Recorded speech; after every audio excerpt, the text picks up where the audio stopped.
c'est quoi la base pour recevoir le maximum que l'on doit recevoir? C'est la tranquillité, la sérénité intérieure d'une personne, la confiance en Dieu. Rabbi Nachman, quand les gens venaient le voir, ils lui demandaient une bracha pour la parnassa. Rabbi Nachman leur disait bitachon. Bitachon. Bitachon, c'est la confiance en Dieu. D'accord?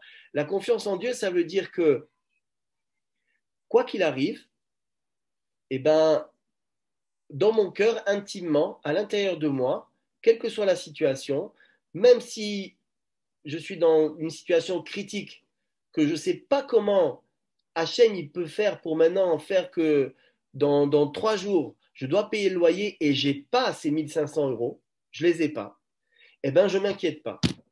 Et je ne m'inquiète pas, et comme je ne m'inquiète pas, ça veut dire que j'ai vraiment confiance en Dieu. Si j'ai vraiment confiance en Dieu, ça s'appelle le bitachon. Si j'ai un vrai bitachon, si j'ai une vraie confiance en Dieu, ce que je dois recevoir, je le reçois et je le reçois beito, je le reçois au bon moment. Mais si d'un coup je m'inquiète et que je m'angoisse, alors c'est là qu'il y a un problème parce qu'en fait, je suis en train de réduire le récipient qui est le récipient pour recevoir l'abondance qui doit venir chez moi. La colère, ça casse complètement ça. C'est-à-dire tout l'argent que je dois recevoir, à ce moment-là, je ne le reçois pas. Et le manque de confiance en Dieu, ça minimise le récipient pour pouvoir recevoir cet argent qui m'est destiné au final. Donc l'inquiétude, elle est contre-productive. Mais en même temps, si vous pouvez me dire, mais bon, alors quoi, on reste à la maison, on fait rien et on ne s'inquiète pas. Non, pas on fait rien. C'est-à-dire, si quelqu'un il fait ce que Hachem il demande, en tout cas, il s'efforce d'étudier le maximum qu'il peut, il s'efforce de prier le mieux qu'il peut, le maximum qu'il peut, il s'efforce de se rapprocher du tzaddik, il s'efforce d'étudier les livres du tzaddik. Bref, il est tout le temps le pied sur l'accélérateur avec Dieu.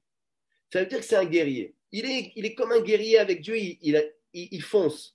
Ça, en même temps, l'absence d'inquiétude, donc la confiance en Dieu, il va recevoir tout ce qu'il doit recevoir. Il n'a pas besoin de bouger un seul pouce. D'accord?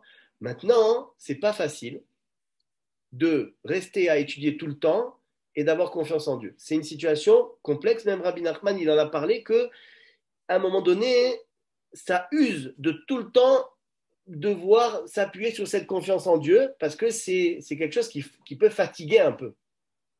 De tout le temps devoir être en mode j'ai confiance en Dieu et pas dans un mode logique. Comme je travaille, je reçois de l'argent. Donc, c'est pas mal, c'est bien, d'après Rabbi Nachman, d'avoir un Mahamad Parnassa, d'avoir quelque chose c'est-à-dire quelque chose qui est dans la réalité, quelque chose que l'on fait pour obtenir la Parnassa. Mais tout est maintenant dans quel poids a cette chose-là, quel espace ça prend dans ma journée et dans ma semaine, et combien ça me prend la tête.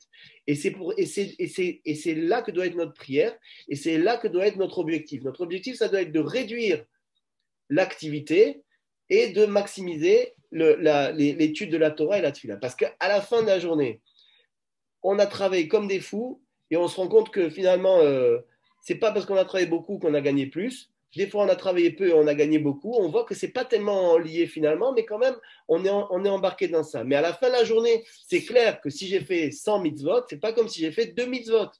Et ça, je peux compter à la fin de la journée sur mon carnet que là, j'ai fait, je marque des croix, et à la fin de la journée, j'ai quand même rempli mon panier de mitzvot.